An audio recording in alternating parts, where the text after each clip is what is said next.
எஸ்ராவின் புஸ்தகத்திலிருந்து பரிசுத்த ஆவியானவரை குறித்து நம்ம தியானித்து நம்ம ஜெபிக்க போகிறோம். ஸோ இன்றைக்கி ஒரு முக்கியமான ஒரு காரியத்தை நம்ம தியானிக்க போகிறோம். ஆமென். கொஞ்சம் கோர்வையாக சில விஷயங்களை நான் கற்றுக் கொடுக்க போகிறேன். அதனால் கொஞ்சம் நீங்கள் கவனமாய் கவனிக்கும்படி ஒரு முக்கியமான ஒரு சத்தியம். எஸ்ரா புஸ்தகம் ரொம்ப ரொம்ப இம்பார்ட்டண்டான ஒரு புக். ஆமென். ஸோ அதில் ஒரு காரியத்தை குறித்து இன்றைக்கி ஆவியாக நம்ம கற்றுக் கொடுப்பாராக. ஒரு மனிதனுடைய வாழ்க்கையில் ஒரு மனிதனை கொண்டு ஆவியானவர் ஒரு காரியத்தை துவங்கினார்னா, ஒரு மனிதன் மூலமாய் ஒரு ஊழியமாக இருக்கலாம், ஒரு வேலையாக இருக்கலாம், ஒரு காரியமாக இருக்கலாம், ஆவியானவர் துவங்கிட்டாரு அப்படின்னா அதை அவன் கையை கொண்டே முடிக்க செய்வார். ஆமென். அவனை கொண்டே அதை முடிப்பார். அதுக்கு இடையில் யார் வந்தாலும் அவர் விடுவது இல்லை. ஸோ ஆவியானவர் இன்னைக்கு இந்த காரியத்தை தான் நம்ம கற்றுக் கொடுக்க விரும்புகிறார். நான் உன் கையை கொண்டு செய்ய தொடங்கினதை, உன் கையை கொண்டு நான் ஆரம்பித்ததை, உன் கையை கொண்டு நான் என்ன பண்ண போகிறேன்? முடிக்க போகிறேன். நீ தான் அதை முடிக்க போகிற, நீ தான் அதை நிறைவேற்ற போகிற. இடையில யாரையும் நான் உள்ள நினச்ச போகிறதில்ல, விட போகிறதில்ல. அல்லேலூயா. சரி, இந்த எஸ்ராவின் புஸ்தகத்தில் 3 பகுதிகள், 3 மிக முக்கிய சம்பவங்கள் உண்டு. ஒன்று செருபாபேலின் சம்பவம், செருபாபேலினுடைய பகுதி. இந்த புக்கு முழுவதும் நீங்கள் பார்க்கலாம். அதில் முக்கியமாக 1 6 7 வரைக்கும் உள்ள பகுதிகள் செருபாபேல் சம்பந்தப்பட்ட காரியங்கள் எழுதப்பட்டிருக்கும். அதுக்கப்புறம் 7 10 வரைக்கும் உள்ள பகுதி எஸ்ராவை குறித்த அதிகமான காரியங்கள் எழுதப்பட்டிருக்கும். ஆமென். செருபாபேலை குறித்த பகுதி 1 7 அதிகாரம் வரைக்கும் இருக்கும். அடுத்தது 7 10 வரைக்கும் செருபாபேலை குறித்து இருக்கும். இடைப்பட்டதில் இந்த 6ஆம் அதிகாரம் இருக்குல்ல, சாப்டர் 6, இந்த 6ஆம் அதிகாரம் எஸ்தரினுடைய வாழ்க்கையை, எஸ்தரினுடைய சம்பவத்தை அடிப்படையாக கொண்ட அதிகாரம். கிட்டத்தட்ட 50 ஆண்டுகள், 50 60 ஆண்டுகளுக்கு உரிய ஒரு காரியத்தை அந்த 6ஆம் அதிகாரத்துக்குள்ளே நீங்கள் பார்க்க முடியும். சரியா?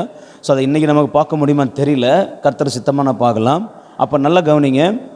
இந்த எஸ்ராவின் புஸ்தகத்தில் 1 7 அதிகாரம் வரைக்கும், 6ஆம் அதிகாரம் வரைக்கும் யார் அப்படின்னா செருபாபேல். 7ஆம் அதிகாரத்திலிருந்து 10வது அதிகாரம் வரைக்கும் யார் அப்படின்னா எஸ்ரா.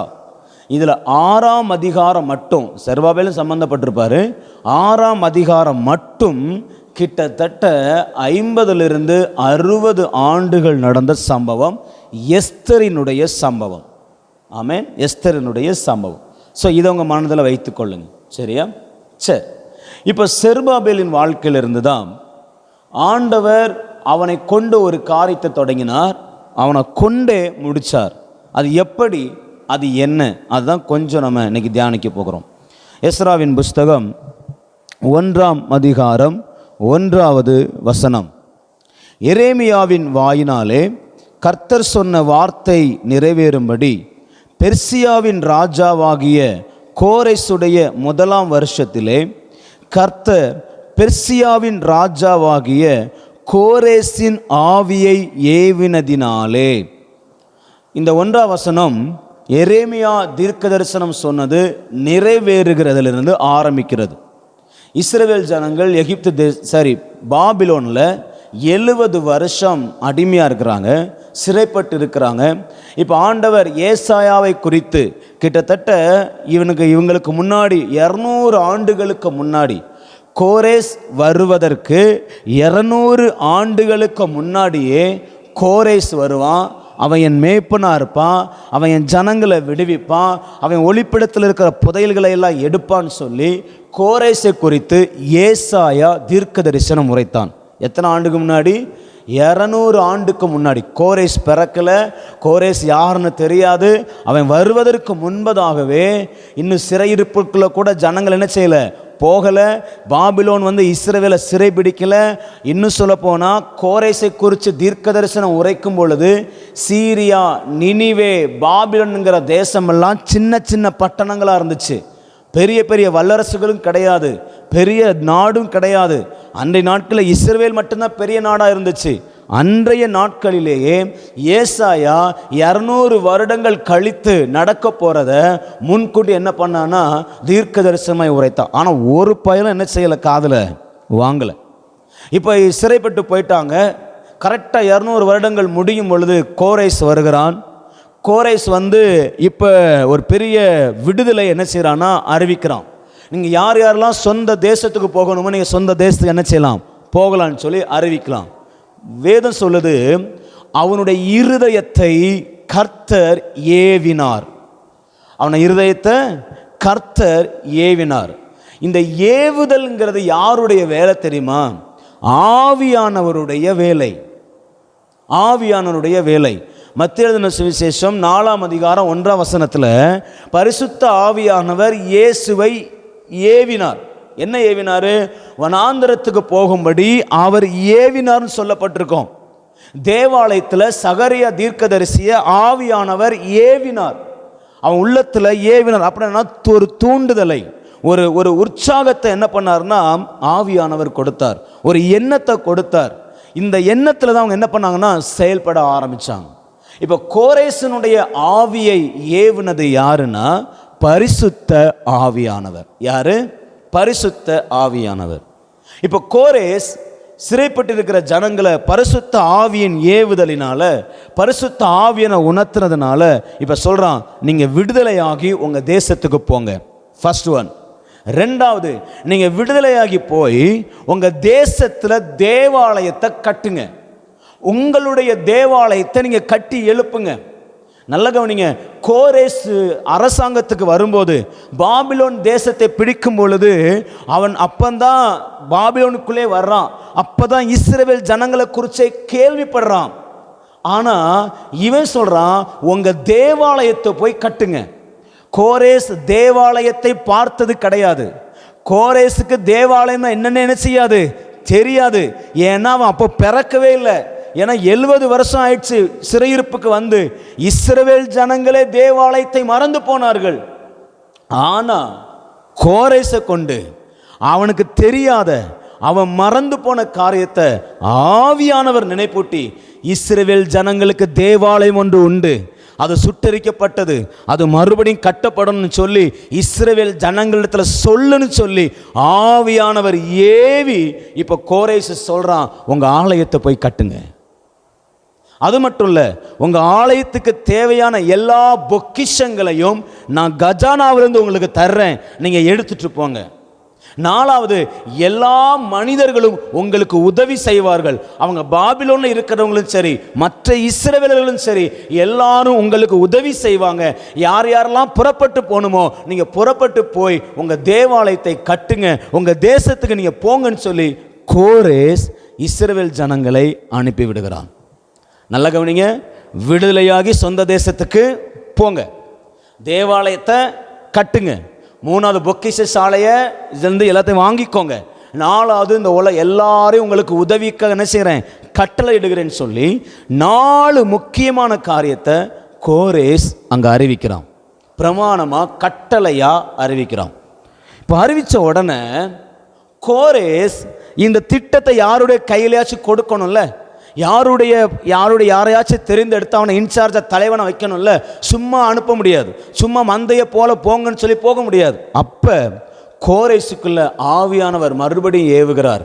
என்ன ஏவுகிறார்னா, இந்த பொறுப்பை செருபாபேல் கையில் கொடு, அவனை யூதாவின் அதிபதியாக ஏற்படுத்து, அவனை யூதாவின் அதிபதியாக ஏற்படுத்தி அவன் கையில் இந்த பொறுப்பை கொடுன்னு சொல்லி இப்போ செருபாபேல் கையில் இந்த பொறுப்பு கொடுக்கப்படுகிறது. எஸ்ராவின் புஸ்தகம் 1ஆம் அதிகாரம் 8வது வசனம். எவைகளை அந்த பொக்கிஷங்களை, தேவாலயத்தை கட்டுகிற பணியை, விடுதலையாகி ஜனங்கள் போகணும்ல அந்த ஜனங்களை வழி நடத்துகிற காரியத்தை, உதவிகளை பெற்றுக்கொள்ளுகிற காரியத்தை, அந்த பொறுப்பை எல்லாத்தையும் பெர்சியாவின் ராஜாவாகிய கோரேஸ் பொக்கிஷக்காரனாகிய மித்திரேதாத்தின் கையில் எடுக்க செய்து யூதாவின் அதிபதியாகிய சேஸ்பாட்சாரிடத்தில் எண்ணி கொடுத்தான். இந்த சேஸ்பாட்சார் தான் செருபாபேல். செருபாபேல் கையில் அவனை யூதாவின் அதிபதியா நியமிச்சு இப்போ அவன் கையில் கொடுக்கப்படுகிறது மிகப்பெரிய திட்டம். கிட்டத்தட்ட இஸ் எ நியூ பில்டிங், புதிய காரியம். 70 வருஷத்துக்கு மேலே ஆயிடுச்சு, கிட்டத்தட்ட விடுதலை ஆகி ஜனங்கள் போகணும். இப்போ 70 வருஷத்துல எல்லாமே இடிஞ்சு போச்சு, தேவாலயம் அழிஞ்சு போச்சு, தேசத்துல எதுவும் கிடையாது, எல்லாம் தரைமட்டமா கிடக்குது. இப்போ இவங்க புதுசா உள்ள போறாங்க, ஒரு புது சந்ததி உள்ள போகுது. பழைய சந்ததி எல்லாம் பாபிலோன் தேசத்துல மரித்து போனது. இப்போ எல்லாம் புதுசா துவங்கணும், எல்லாம் புதுசா ஆரம்பிக்கணும், எல்லாம் புதுசா உருவாக்கணும். இப்போ ஆவியானவர் யாரை தெரிந்தெடுக்கிறார்னா செருபாபேலை கர்த்தர் தெரிந்தெடுக்கிறார். ஆவியானவர் செருபாபேலை சூஸ் பண்ணுகிறார். செருபாபேலை சூஸ் பண்ணதுக்கு காரணம் என்ன தெரியுமா? செருபாபேல் என்றால் பாபிலோனின் தளிர் அப்படின்னு அர்த்தம், இல்லைன்னா பாபிலோனில் விதைக்கப்பட்டவன் அப்படின்னு அர்த்தம். இன்னொரு பேரு சேஸ்பாத்சார் இல்ல, இதுக்கு என்ன அர்த்தம்னா அக்கினியை ஆராதிக்கிறவன் என்று அர்த்தம். அக்கினியை ஆராதிக்கிறவன், இல்லைன்னா அக்கினியை தொழுது கொள்ளுகிறவன் என்று அர்த்தம். இது பாபிலோனிய பெயர். எப்படி பெயர் வச்சாங்கன்னு தெரியல, ஆனால் அக்கினி என்பது யாரை அடையாளப்படுத்தும்னா பரிசுத்த ஆவியானவரை அடையாளப்படுத்தும். பரிசுத்த ஆவியானவரை அடையாளப்படுத்தும். இப்போ செருபாபேல் பாபிலோனின் வித்து, பாபிலோனுடைய தளிர், பாபிலோனில் விதைக்கப்பட்டவன். பாபிலோன் என்றால் குழப்பம் நிறைந்த அனுபவம் என்ற அர்த்தம். தன் வாழ்க்கை முழுவதும் குழப்பமாக நிறைஞ்சிருக்கு. ஏன்னா எங்கே இருக்கிறான்? பாபிலோனில் இருக்கிறான், சிறையிருப்பில் இருக்கிறான், துன்பத்தில் இருக்கிறான், துயரத்தில் இருக்கிறான், வேதனையில் இருக்கிறான், அடிமைத்தனத்தில் இருக்கிறான். எப்படா நம்ம வாழ்க்கை மாறும்னு நினைக்கிறான்.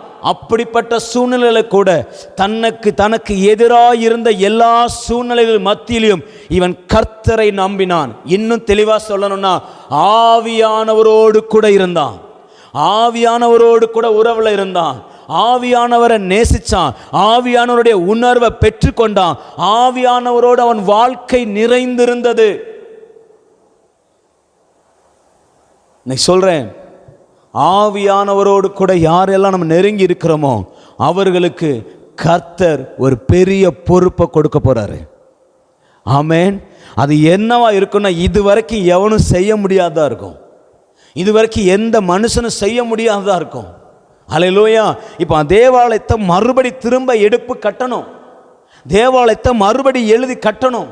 இதை எழுதி வச்சது யாருன்னா தாவீது எழுதி வச்சான். என்னென்ன பண்ணணும், எப்படி செய்யணும்னு சொல்லி ஆவியானவரை கொண்டு எழுதி வச்சான். அதன்படி சாலமோனை பார்க்கலும் இப்ப செருபாபேல் போய் தேவாலயத்தை கட்டணும். அதே அடிப்படையில் அதே போல தேவாலயத்தை கட்டி எழுப்பணும். தேவ பிரசன்னத்தால் நிரப்பப்படணும். எப்படி சாலமோன் கட்டினானோ அதே மாதிரி மறுபடியும் கட்டி எழுப்பணும். புதுசா நியூ வீடுகள் கிடையாது, வீடுகளை கட்டணும். தேசங்கள் எல்லாம் சிதறி கிடக்குது, தேசத்தை மாற்றணும். எல்லாமே பண்ண வேண்டிய நியூ பிகினிங். ஒரு பெரிய பொறுப்பை ஆவியானவர் செருபாபேல் கையில் கொடுத்தார். அல்லேலூயா. இன்னைக்கு பரலோகம் நம்ம கையில் நிறைய பொறுப்புகளை கொடுத்திருக்கிறது. இந்த உலகத்தில் நிறைய பொறுப்புகளை, எந்த மனுஷனுக்கும் கிடைக்காத பொறுப்புகளை கொடுத்திருக்கிறது. ஆவியானவர் நமக்கு கொடுத்திருக்கிறார். எத்தனை பேர் விசுவாசிக்கிறீங்க? அல்லேலூயா. உங்க சூழ்நிலை ஆவியானவருக்கு தெரியும். இன்னைக்கு எப்படிப்பட்ட சூழ்நிலையில கர்த்தரை ஆராதிச்சுங்கிறது அவருக்கு நல்லாவே தெரியும். இப்போ நல்லா கவனிங்க, ஆவியானவரோடு கூட உறவாடின, ஆவியானவரோடு கூட இருந்த அந்த செருபாபேல் கையில் இப்போ கோரேஸ் மிகப்பெரிய பொறுப்பை கொடுக்குறான். இப்போ ஆவியானவர் செருபாபேலுக்காய் செயல்பட ஆரம்பித்தார். செருபாபேல் கையில் ஒரு புதிய திட்டம் கொடுக்கப்படுது, ஒரு புதிய காரியம் கொடுக்கப்படுது, பரலோக தரிசனம் கொடுக்கப்படுது. கோரேசுடைய இருதயத்தில் ஆவியானவர் ஏவி அந்த தரிசனத்தையும் திட்டத்தையும் செருபாபேல் கையில் கொடுக்கிறான். ஆமென். இன்னைக்கு அதே போலதான் கோரேஸ் இயேசு கிறிஸ்துவுக்கு அடையாளம். கோரேஸ் யாருக்கு அடையாளம்? இயேசு கிறிஸ்துவுக்கு அடையாளம்.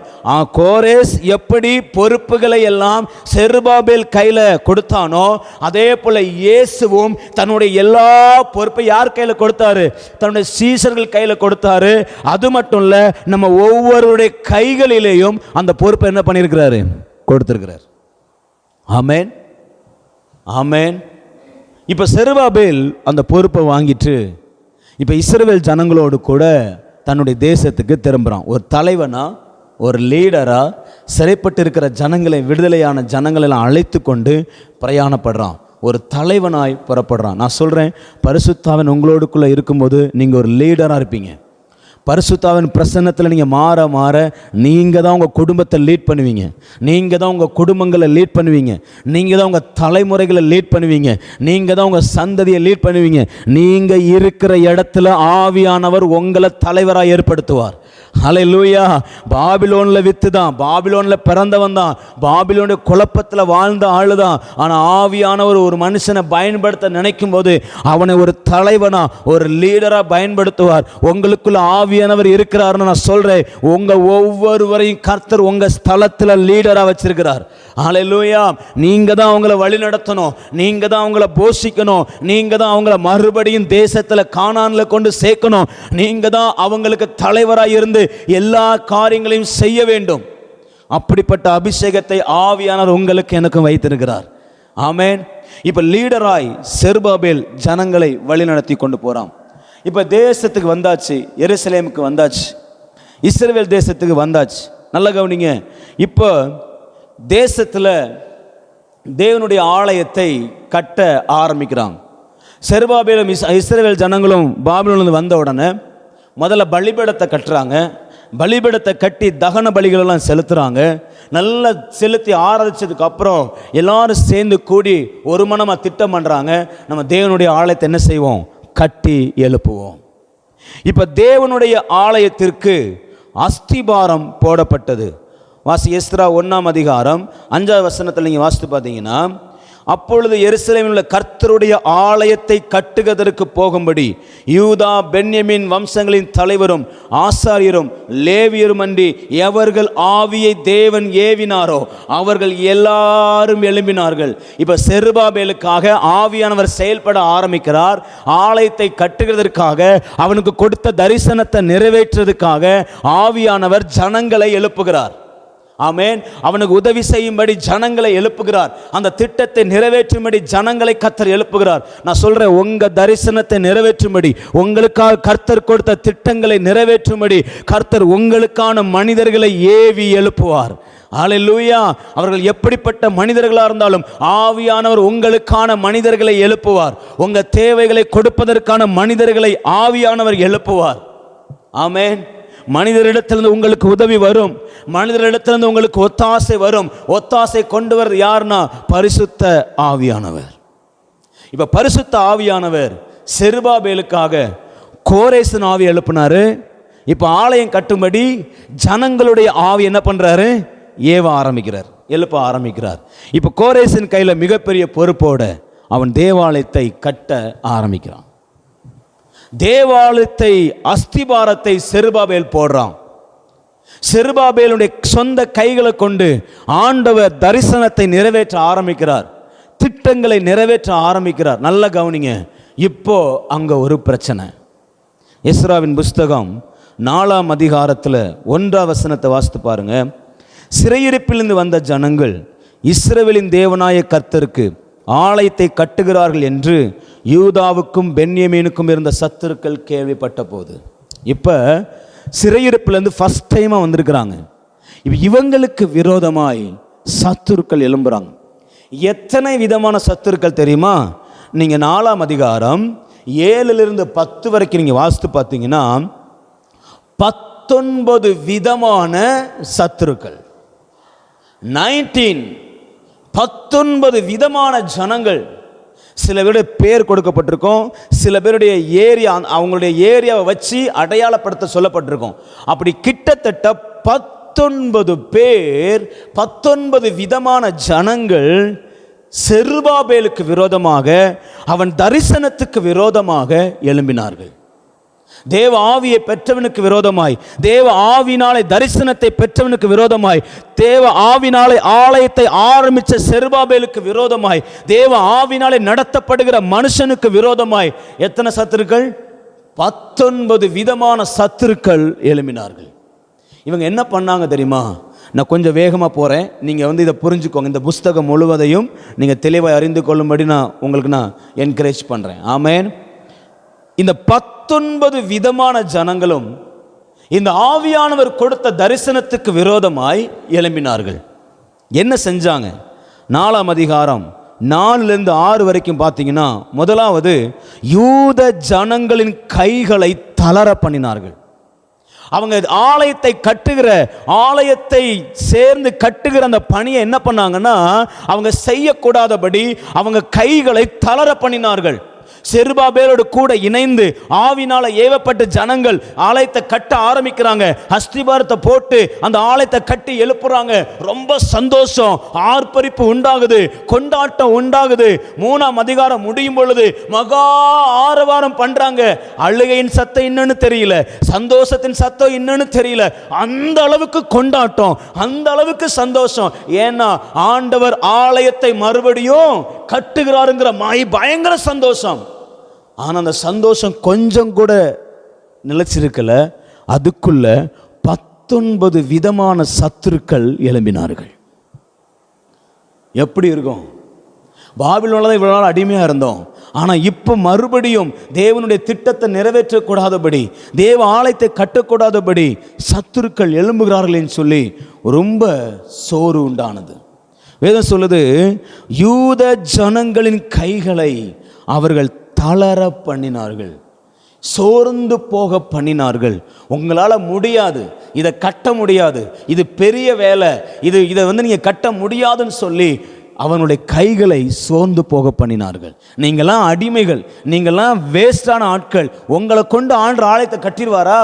இதை நீங்கள் கட்டி எழுப்பிடுவீங்களா? இதை நீங்கள் பிரதிஷ்டை பண்ணிடுவீங்களா? இங்கே தேவ மகிமை வந்துருமா? நீ கட்டினா உன் ஜெபம் கேட்கப்பட்டுருமா? நீ தேவாலயம் கட்டினா மகிமை வந்துருமா? தேவையில்லாத வார்த்தைகளை சொல்லி அவங்களுடைய இருதயத்தை எந்த அளவுக்கு பலவீனப்படுத்தணுமோ அந்த அளவுக்கு வார்த்தைகளை சொல்லி சொல்லி தேவனுடைய ஆலயத்தை கட்டுவதற்கான அவங்க பலனை இழந்து போக செய்தார்கள். அடுத்தது, கட்டாதபடி அவர்களை சங்கடப்படுத்தினாங்களாம். என்ன பண்ணாங்களா? சங்கடம், மன வேதனைக்குள்ள கொண்டு போனாங்க.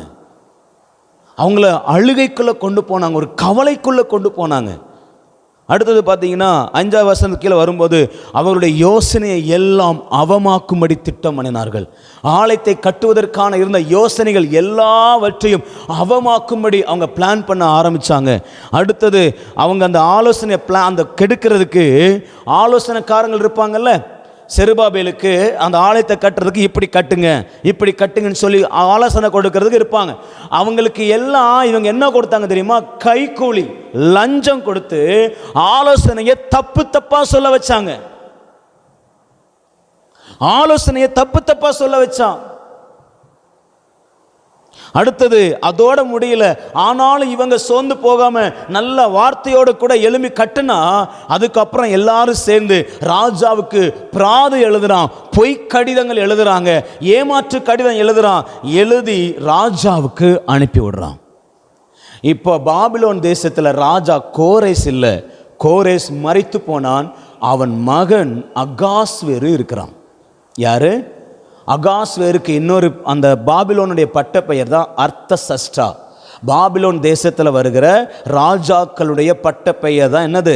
அர்த்தசஷ்டா. இப்போ நம்ம ஊரில் இந்திய பிரதமர் வரும்போது அவரை பிரதமர்னு சொல்கிறோம்ல. அவர் மோடியாக இருந்தாலும் பிரதமர் தான், மன்மோகன் சிங்காக இருந்தாலும் பிரதமர் தான். அந்த பிரதமர் என்பது என்ன வார்த்தை? நம்முடைய தேசத்தினுடைய அந்த அடையாளம் இல்லை, அடையாளம். அதே மாதிரி பாபிலோன் ராஜாவினுடைய அடையாளம் என்னன்னா அர்த்தசஷ்டா. இப்போ அகாஸ்வேரு அர்த்தசஷ்டாவாய் எங்கே உட்காந்துருக்கிறான் அப்படின்னா சிங்காசனத்தில் பாபிலோனில் உட்காந்துருக்கிறான். இப்போ அவனுக்கு கடிதம் எழுதுறாங்க. அவனுடைய மனைவி, முதல் மனைவி யார் தெரியுமா?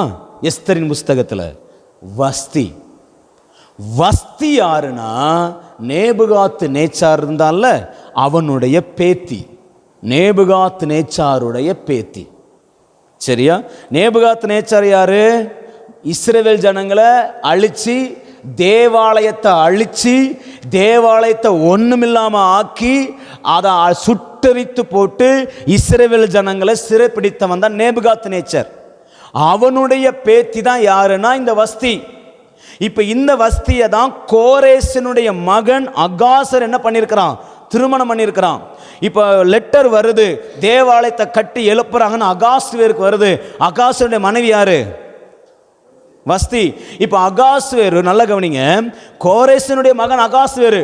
கோரேசு சட்டம் போட்டது அகாஸ்வேருக்கு நல்லா தெரியும். கோரேசு தேவனை நேசிச்ச மகன். ஆனா அகாஸ்வேரு செய்ய நினைச்சா கூட யாரு செய்ய விடலன்னா வஸ்தி செய்ய விடல. வஸ்தி ஸ்டாப் பண்ணா. எங்க தாத்தா பிடிச்சது, எங்களுடைய பரம்பரை அந்த தேசத்தை அழிச்சது, நீர் என்ன பண்ணக்கூடாது, அந்த ஆலயத்தை கட்டுவதற்கு இடம் கொடுக்க கூடாதுன்னு சொல்லி முழுவதுமாய் வஸ்தி நாட்கள்ல தேவாலயம் கட்டுகிறது ஸ்டாப் பண்ணப்பட்டுச்சு. அதுக்கப்புறம் தான் ஆண்டு யாரை கொண்டு வந்தாரு? எஸ்தர் கொண்டு வந்தார். நான் அதுக்கு பின்னாடி வர்றேன்.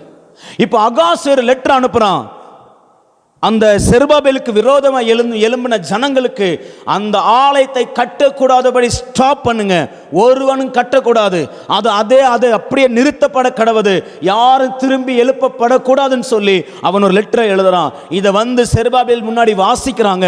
ஜனங்கள் எல்லாரும் சோர்ந்து போனார்கள்.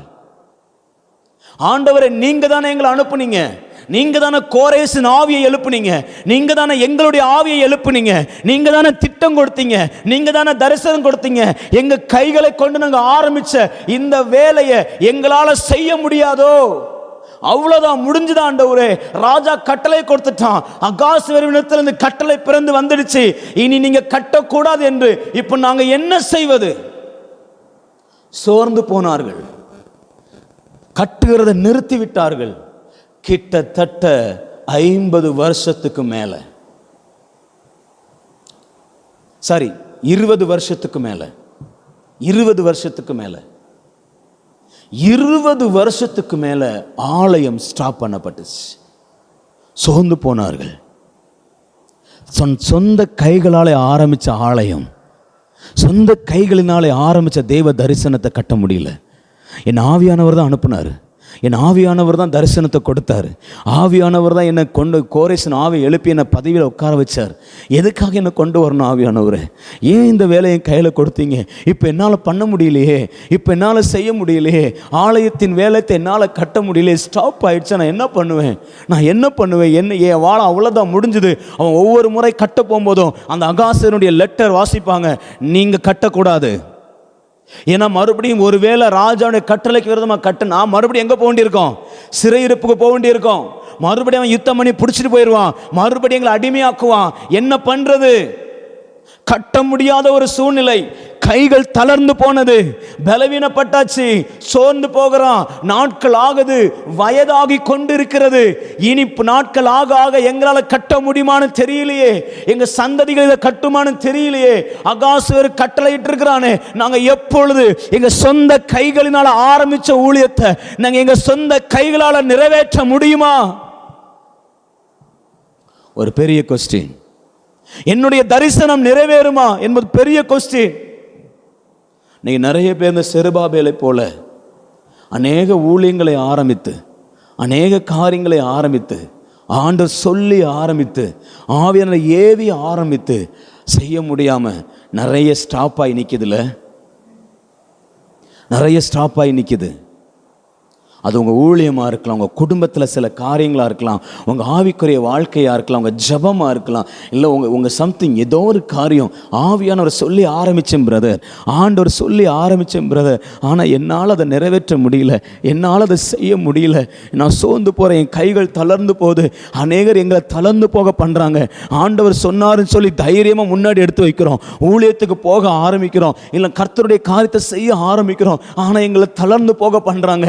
என்னால் பண்ண முடியல, என்னால் ஆலயத்தை கட்ட முடியல, என்னால் தேவனுடைய மகிமையை உணர முடியல, என்னால் தேவ மகிமையை கொண்டு வர முடியல, என்னால் ஊழியம் பண்ண முடியல. ஆசரிப்பு கூட தேவனுடைய ஆலயத்தை கட்டினாத்தான ஊழியம் பண்ண முடியும். அநேக லேவியர்களால், ஆசாரிகளால் ஊழியம் பண்ண முடியல பிரதர். என் தரிசனம் ஸ்டாப் ஆகி நிற்குது, என் திட்டங்கள் ஸ்டாப் ஆகி நிற்குது. ஆரம்பிக்கிறது மாதிரி தெரிஞ்சுது, அது துவங்கிறது மாதிரி தெரிஞ்சுது, ஆனால் நாட்கள் ஆகும் பொழுது அது என்ன எப்ப ஸ்டாப் ஆச்சுன்னே தெரியல. என் வாழ்க்கையில ஸ்டாப் ஆகி நிக்குது. இன்னைக்கு நிறைய சத்துருக்கள் உங்களுக்கு ஃபுல் ஸ்டாப் வச்சிருக்கிறான், எதிரிகள் ஃபுல் ஸ்டாப் வச்சிருக்கிறான். செருபாபேலுக்கு 19 விதமான ஜனங்கள் ஃபுல் ஸ்டாப் வச்சாங்க. இனி இந்த தரிசனம் நிறைவேறாது, இனி இந்த திட்டம் நிறைவேறாது, இனி செருபபேலால ஆலயத்தை கட்ட முடியாது, இனி செருபபேலால இந்த தேவ தரிசனத்தை நிறைவேற்ற முடியாது, தேவனுடைய காரியத்தை முன்வைக்க முடியாது. அவன் கையினால ஆரம்பிச்சான்ல, இனி அவன் கையினால் அதை நிறைவேற்ற முடியாது. அவ்வளவுதான், அவன் கை தளர்ந்து போனது, அவன் கை தளர்ந்து போனது. நீ எத்தனை பேர் அப்படிப்பட்ட சூழ்நிலை இருக்கிறோம் தெரியல, என் கை தளர்ந்து போனது. இன்னைக்கு ஆவியானவர் சொல்றாரு, உன் கை தளர நான் விட மாட்டேன். ஹல்லேலூயா. இன்னைக்கு ஆவியானவர் நம்முடைய கைகளை தளர்ந்து போக விடுவது இல்லை. எத்தனை பேர் விசுவாசிக்கிறீங்க? ஹல்லேலூயா. ஆலயம் தடைப்பட்டது, தேவ திட்டம் செருபாபேல் வாழ்க்கையில் தடைப்பட்டது, எல்லாம் ஸ்டாப் ஆயிடுச்சு. அவங்க பாடின கம்பீர சத்தம் அடங்கி போயிடுச்சு, அவங்க ஆர்ப்பரிப்பு அடங்கி போயிடுச்சு, அவங்க சந்தோஷம் எல்லாம் அடங்கி அஸ்திபாரத்தோடு நின்று போயிடுச்சு. பிரதர், எங்க வாழ்க்கையில் எங்க சந்தோஷம் எல்லாம் அஸ்திபாரமே இல்லை. கொஞ்சம் மேலே வரலாம்னு நினைச்சோம், கொஞ்சம் மேலே எலும்பலாம் நினைச்சோம், கொஞ்சம் சந்தோஷமா மேல வரலாம் நினைச்சா எங்க தரிசனம், எங்க வாழ்க்கை எல்லாம் அப்படியே அஸ்திபாரத்தோட நின்னுடுச்சு. அதுக்கு மேல கட்ட முடியல. இன்னைக்கு நிறைய பேருடைய வாழ்க்கை அஸ்திபாரத்தோட ஸ்டாப், அஸ்திபாரம் போட்டதோட நிக்குது பிரதர். அதுக்கு மேல எங்களால கட்ட முடியல. நம்ம நிறைய பேர் நினைக்கிறோம், வேற யாரையாச்சும் வச்சு கட்டுங்க ஆண்டவரே. மோசேயை கர்த்தர் தெரிந்தெடுத்தார். கவனிங்க, சாக்கு போக்குகளா சொன்னான், 5 முறை பேசினான். நான் ஆண்டவர் கடைசி சொல்லிட்டாங்க, பாரு நான் ஆரோனை அனுப்புகிறேன். உனக்கு மோசைக்கு ரொம்ப சந்தோஷம், அப்பாடா ஆரோனை அனுப்பிட்ட. ஆனால் என்ன சொன்னாங்க, பார் ஆரோனுக்கு நீ தான் தேவன், அவனுக்கு நீ தான் கட்டளையிடணும், அவனை உனக்கு உதவிக்கு தான் கொடுத்துருக்குறேன், ஆனால் உன்னை கொண்டு தான் நான் செய்ய வேண்டியது என்ன பண்ணுவேன், செய்வேன். நீங்கள் எத்தனை பேர் நீங்கள் சாக்கு போக்க சொல்லிட்டு உட்காந்துருக்கிறீங்கன்னு தெரியல, காரணத்தை காட்டி காட்டி காட்டி காட்டி உட்கார்ந்துருக்கேன்னு தெரியல. நிறைய பேருக்கு உங்கள் பிள்ளைகள் காரணம், நிறைய பேருக்கு உங்கள் வேலை காரணம், நிறைய பேருக்கு உங்கள் குடும்பம் காரணம், நிறைய பேருக்கு உங்கள் சூழ்நிலை காரணம். நான் சொல்கிறேன், நீங்கள் எந்த காரணத்தை காட்டி காட்டி காட்டி தேவனுடைய ஆவியானவர் உங்களுக்கு கொடுத்த தரிசனத்தை ஸ்டாப் பண்ணி வச்சிருக்கிறீங்கன்னு தெரியல. ஆனால் ஒன்று நிச்சயம், உங்களை கொண்டு செய்யணும்னு முடிவு பண்ணதை உங்களை கொண்டு தான் அவர் செய்வார். அது செய்யறதுக்கு நீங்கள் ஒத்துழைக்கலைன்னா கால தாமதம் ஆகி போயிட்டே இருக்கும், கால தாமதம் ஆகிக்கொண்டே இருக்கும். நீங்க 20 வயசுல செய்ய வேண்டியது 50 வயசுல செய்ய வேண்டியது இருக்கும், 30 வயசுல செய்ய வேண்டியது 60 வயசுல செய்ய வேண்டியிருக்கும். 30 வயசுல நீங்க ஒப்பு கொடுத்துட்டீங்கன்னா, ஆண்டவரே எனக்கு கொடுத்த தரிசனத்தை என் கையை கொண்டு செய்யுங்கன்னு சொல்லி ஒப்பு கொடுத்தீங்கன்னா, 30 வயசுல இருந்து கர்த்தர் உங்களை பயன்படுத்துவார். உங்க வாழ்க்கையில பெரிய மாற்றமா இருக்கும். ஆனா 30 வருடங்களை வீணாக்க வேண்டி இருக்கும். இங்க 20 வருடம் வீணாய் போனது, 20 வருடம் ஸ்டாப் பண்ணப்பட்டது, 20 வருடமாய் தேவாலயம் துவங்கப்படவில்லை. 20 வருடம் ஸ்டாப் இட். அப்பொழுது ஆவியானவர் தீர்க்க தரிசனத்தை எழுப்பினார். வாசிங்க பார்க்கலாம். தீர்க்க தரிசி எழுப்பினார். எஸ்ரா 5ஆம் அதிகாரம் 1-2. அப்பொழுது ஆகாய் தீர்க்கதரிசியும் இத்தோவின் குமாரனாகிய சகரியா என்னும் தீர்க்கதரிசியும் யூதாவிலும் எருசலேமிலும் உள்ள யூதருக்கு இஸ்ரவேல் தேவனின் நாமத்தினால தீர்க்க தரிசனம் சொன்னார்கள். இப்ப இவங்க தீர்க்க தரிசனம் சொல்ல ஆரம்பிக்கிறாங்க. அப்பொழுது செயல்தியலின் குமாரனாகிய செருபாபேலும் யோசதாக்கின் குமாரனாகிய யெசுவாவும் எழும்பி எருசலேமில் உள்ள தேவனுடைய ஆலயத்தை கட்டத் தொடங்கினார்கள். அவர்களுக்கு திடன் சொல்ல தேவனுடைய தீர்க்க தரிசிகளும் இருந்தார்கள். இப்ப தீர்க்க தரிசிகளை கர்த்தர் எழுப்பினார். என் பிள்ளையினுடைய தரிசனத்தை, என் பிள்ளையினுடைய திட்டத்தை அவன் துவங்கினதை அவனை கொண்டுதான் முடிப்பேன். எத்தனை வருஷம் ஆனாலும் பரவாயில்ல, அது 20 வருஷமா இருந்தாலும் 50 வருஷமா இருந்தாலும் உன்னை கொண்டு தொடங்கினதை உன்னை கொண்டுதான் செய்வேன். மோசேயை கர்த்தர் தெரிந்தெடுத்தார்ல, மோசேக்கு 40 வயசுல தெரிஞ்சிடுச்சு. என்ன தெரிஞ்சிடுச்சு தெரியுமா? நான் தான் இஸ்ரவேல் ஜனங்களை விடுவிக்க போறேன்னு. அதனால தான் ஐயா என்ன பண்ணாருன்னா, எகிப்தியனை ஒருத்தனை கொன்னு புதைச்சார் இஸ்ரவேலுக்காக. நான் தான் இஸ்ரவேல் ஜனங்களை விடுவிக்க போறேங்கிற அந்த விசுவாசம், தைரியம் அவனுக்கு இருந்துச்சு. ஆனா அது நேரம் இல்லை. அவன் தன் கைகள்னால ஆரம்பிச்சான், கர்த்தர் சொன்னாரு நீ கிளம்பிருன்ட்டார். எங்க வந்தான் தெரியுமா? வனாந்தரத்துக்கு. மீதியான் தேசத்து வனாந்தரத்தில் 40 வருஷம் கடந்தான். 40 வருஷமாக இருந்த அவனை தான் மறுபடி கர்த்தர் அழைச்சி அவன் கையில் கோலை கொடுத்து அனுப்புனார். இப்போ உன் கையை கொண்டு போய் அற்புதத்தை செய். நீ உன் கையில் ஆரம்பிச்சல, எகிப்தியரை நீ தானே ஆரம்பிச்ச, இல்லை அது தேவ திட்டத்தை நீ தானே ஆரம்பிச்ச, உன் கையை கொண்டு தான் செய்வேன் மோசே. அது 40 வருஷம் ஆனாலும் நீ தான் செய்யணும். ஆண்டவரே நாட்களாவது உன்னை கொண்டு தான் செய்வேன், எத்தனை ஆண்டுகள் ஆனாலும் உன்னை கொண்டு தான் செய்வேன். உன் கையிலிருந்து இன்னொரு கைக்கு அது மாற்றப்படுவது இல்லை. இந்த காலை வேளை ஆவியினர் பேசுகிற வார்த்தை, உன் கையை கொண்டு நான் துவங்கினதை உன் கையை கொண்டு தான் முடிக்க போகிறேன், நிச்சயமாக செய்வேன். எத்தனை பேர் விசுவாசிக்கிறீங்க இந்த காலை வேளையில்? இப்போ ஆகாய் தீர்க்கதரிசியும் சகரியா தீர்க்கதரிசி எழும்பி தீர்க்கதரிசனம் என்ன தீர்க்கதரிசனம் உரைச்சாங்க தெரியுமா? இப்போ நீங்கள் வரணும், எங்கே வரணும்னா ஆகாய் தீர்க்கதரிசன புஸ்தகத்துக்கும் சகரியா தீர்க்கதரிசன புஸ்தகத்துக்கும் வரணும். இப்போ ஆகாய்க்கு வாங்க பார்க்கலாம்.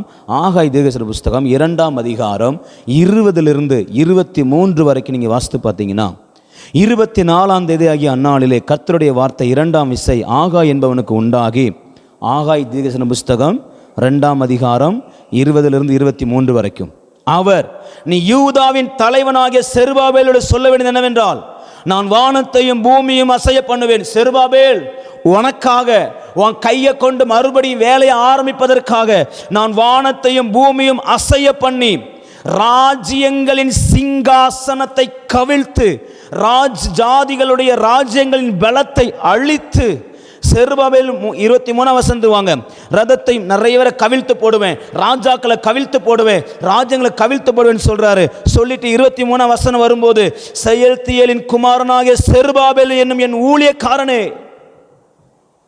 உன்னை முத்திரை மோதிரமாக வைப்பேன், உன்னை முத்திரை மோதிரமாக வைப்பேன்.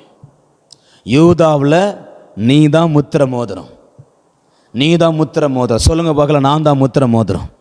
ஹல்லேலூயா. உன் கை தளர்ந்து போச்சுன்னு சொல்கிறல்ல, நீ தான் முத்திரை மோதிரம், நீ தான் முத்திரை மோதிரம். அவர் சொல்கிறார் பாருங்க, 22ஆம் வசனத்தில் கடைசியில் வாசிங்கன்னா, குதிரை மேலே ஏறி இருக்கிறவங்க எல்லாரும் தன் தன் சகோதரனின் பட்டயத்தாலே விழுவார்கள். அவங்க எல்லாரும் தங்க சகோதரர்களாலே மறித்து போவாங்க. ஆனால் நீ எப்படி இருப்ப தெரியுமா? முத்திரை மோதிரமாக இருப்ப. உனக்கு விரோதமான சத்துருக்கள் எல்லாரும் அழிந்து போவாங்க. ஆனால் நீ எனக்கு எப்படி இருப்ப தெரியுமா? முத்திரை மோதிரமாக இருப்ப. நான் உன்னை தெரிந்து கொண்டேன், நான் உன்னை தெரிந்து கொண்டேன். ஓ, நீ சாதாரணமான மனுஷனா இருக்க போறதில்ல செருபாபேல். நான் உன்னை அனுப்புனது நான் தான், தரிசனத்தை கொடுத்தது நான் தான், நான் தான் உன் கூட இருந்த. பயப்படாத, உன்னை முத்திரை மோதிரமா வைப்பேன், நான் உன்னை தெரிந்து கொண்டேன்னு சொல்லி ஆவியானவர் எழும்பி தீர்க்கதரிசிகளை எழுப்பி இப்ப செருபாபேலோடு கூட பேச ஆரம்பிக்கிறார். இது ஆகாய் சொன்னது, உன்னை முத்திரை மோதிரமா வைப்பேன்னு. இப்போ சகரியா சொல்றான் பாருங்க, வாசிங்க பார்க்கலாம். சகரியாவின் புஸ்தகம் 4ஆம் அதிகாரம் 6 - 10 வரைக்கும் ரொம்ப பியூட்டிஃபுல்லா இருக்கும். அப்பொழுது அவர், செருபாபேலுக்கு சொல்லப்படுகிற கர்த்தருடைய வார்த்தை என்னவென்றால், பலத்தினாலும் அல்ல பராக்கிரமத்தினாலும் அல்ல, என்னுடைய ஆவியினாலே ஆகும். செருபாபேல் நினைக்கிறான், இது பெரிய பர்வதமா தெரியுது, இது பெரிய வேலையா தெரியுது, என்னால முடியல, இது பெரிய பிரச்சனையா இருக்கு, என்னால முடியல, என் கைகளை கொண்டு கட்ட முடியுமான்னு தெரியல. அப்ப ஆவியானவர் சகரியாவை கொண்டு சொல்றாரு, இது பலத்தினாலும் அல்ல பராக்கிரமத்தினாலும் அல்ல, தேவனுடைய ஆவியினால் ஆகும். செருபாபேல், தேவனுடைய ஆவியானவர் உன்னோடு கூட இருந்து நீ கையிட்டு செய்ததை அவர் மறுபடியும் துவங்க வல்லமை உள்ளவராய் இருக்கிறார். அல்லேலூயா.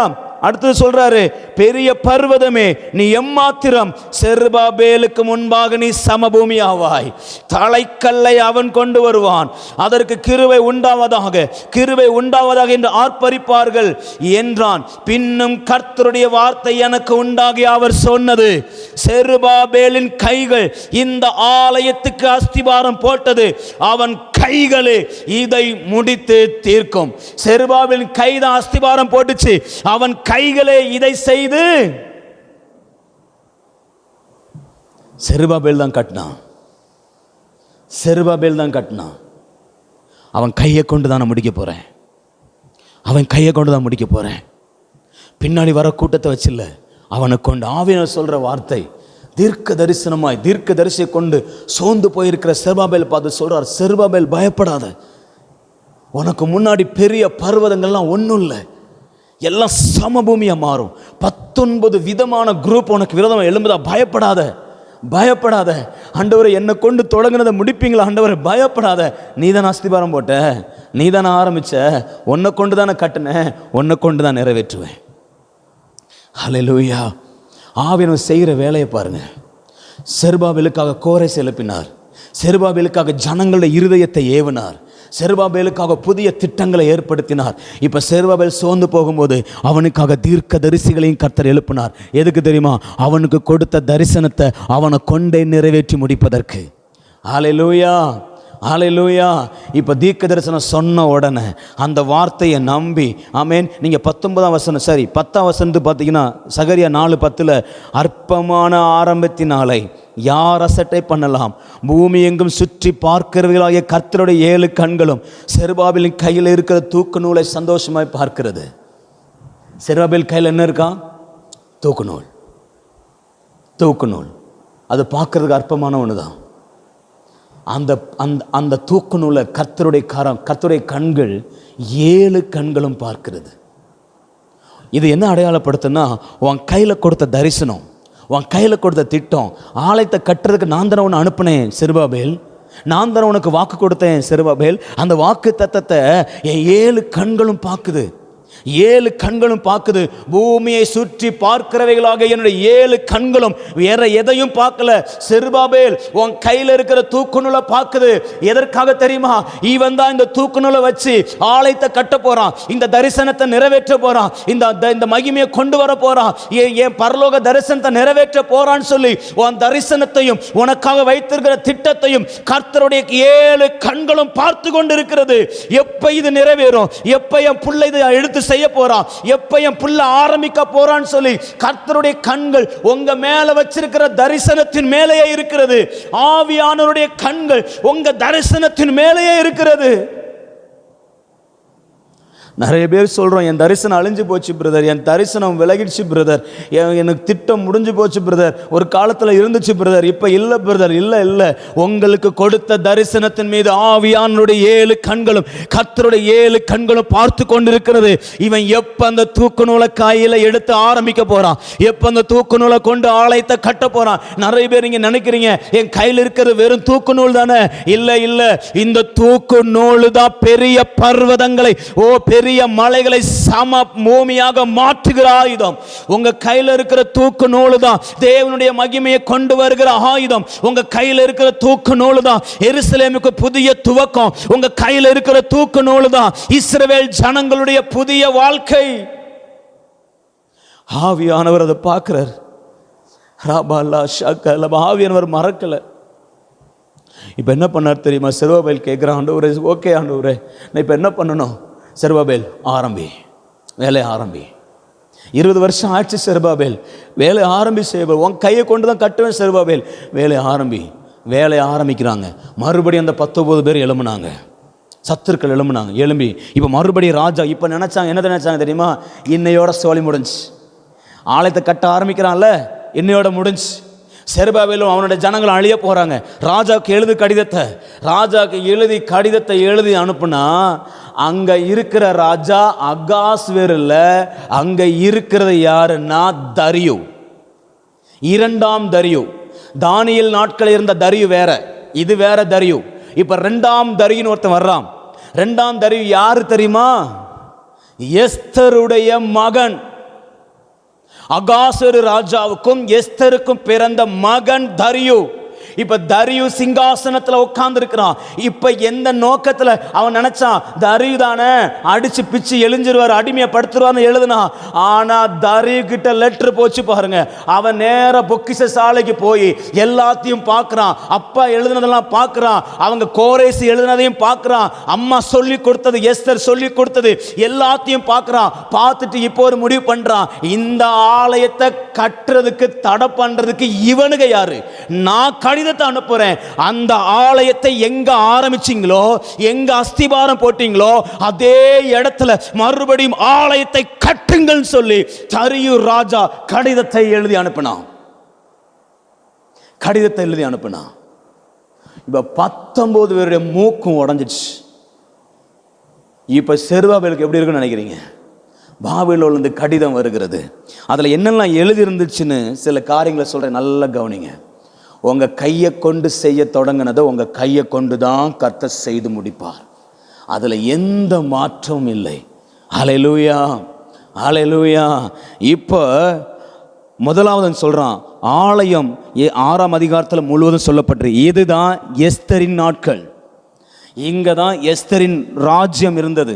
தரியோக்கு அம்மா யார்? இப்போ எஸ்தர். அந்த நாட்களில் தான் இது எழுதப்படுது, நடக்குது. இப்போ தரியோ அனுப்புகிறான். 7ஆம் வசனத்திலிருந்து நீங்கள் 11ஆம் வசனம் வரைக்கும் நீங்கள் வாசித்து பாருங்கள். ஆலயத்தை அதன் ஸ்தானத்தில் கட்டணும், 1. 2வது, எந்த தடையும் அவர்களுக்கு உண்டாகக்கூடாது. 2, எந்த தடையும் அவங்களுக்கு நினைச்சக்கூடாது, எவனும் தடுக்கக்கூடாது ஆலயத்தை கட்டுறதுக்கு. 3, அவர்களுக்கு செல்லுகிற என்னென்ன செலவு இருக்கோ எல்லாத்தையும் கொடு.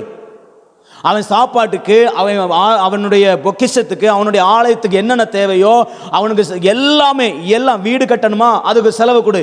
என்னென்ன தேவையோ எல்லாவற்றுடைய செலவை என்ன செய், கட்டளையிடு.